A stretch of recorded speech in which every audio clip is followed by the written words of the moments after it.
Hello everyone, welcome to this short video which aims at providing and improving our understanding about coronavirus disease and COVID-19. Organizations produced their reports about the disease with almost similar content. For instance, the World Health Organization reports believes that the disease started in China late last year and spread to other parts of the world including Tanzania. A good number of people died and many more are expected to die being infected by the disease. At the time we record this video, more than 50,000 deaths and 1 million cases have been confirmed worldwide.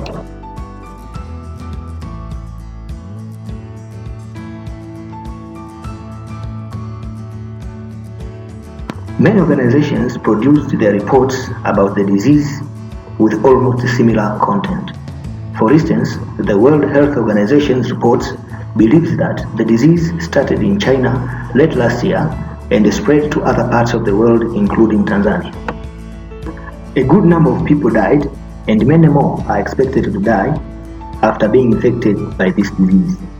At the time we are recording this video, more than 50,000 deaths and over 1 million cases confirmed worldwide.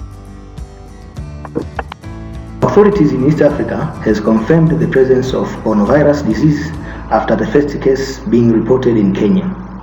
Following these reports, the Prime Minister of Tanzania, Honorable Kassim Majaliwa, announces closing of all schools from kindergarten to universities as an initiative to combat the spread of the disease and the viruses.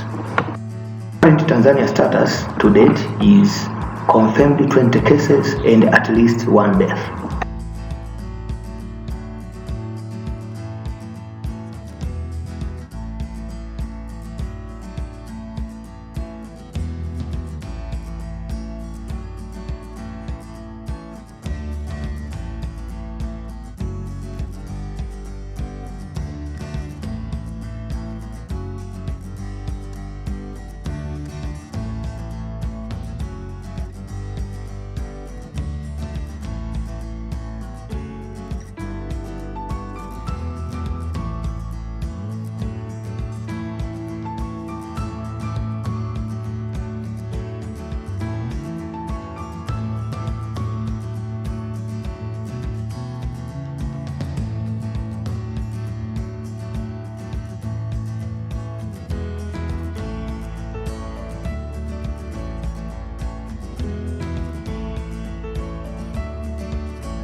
Coronaviruses can affect both human and animals, and they are spread primarily through droplets generated when an infected person coughs or sneezes, or through droplets of saliva or discharge from the nose.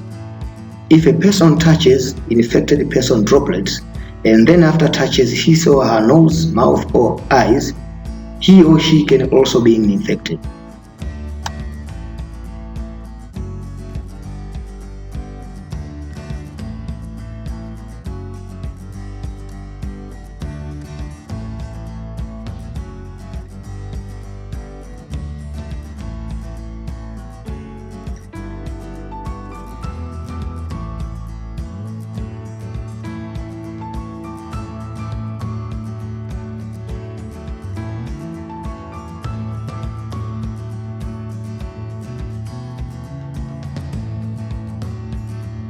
Now the following are the symptoms for corona disease.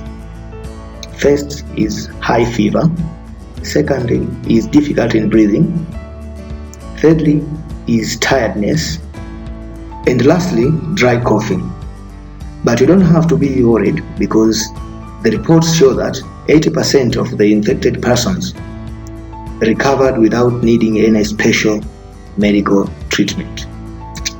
But if you feel these symptoms, immediately consult medical specialists or use the number which appears on your screen.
Now, how to protect yourself from infection of this disease? First of all, you have to wash your hands regularly by using clean water, soap, and/or sanitizer. Secondly, keep distance from one another of at least 2 meters from the coughing or sneezing persons. By keeping distance, you can avoid hugs, shake hands, or even gathering unnecessarily. Thirdly, avoid touching your eyes, nose, and mouth with dirty hands, as they involve in a number of activities and therefore can easily transmit the viruses to your body. Number 4 is to use special tools and equipment when attending the suspected person. And lastly, don't cough or sneeze openly. Thank you for watching. See you next time.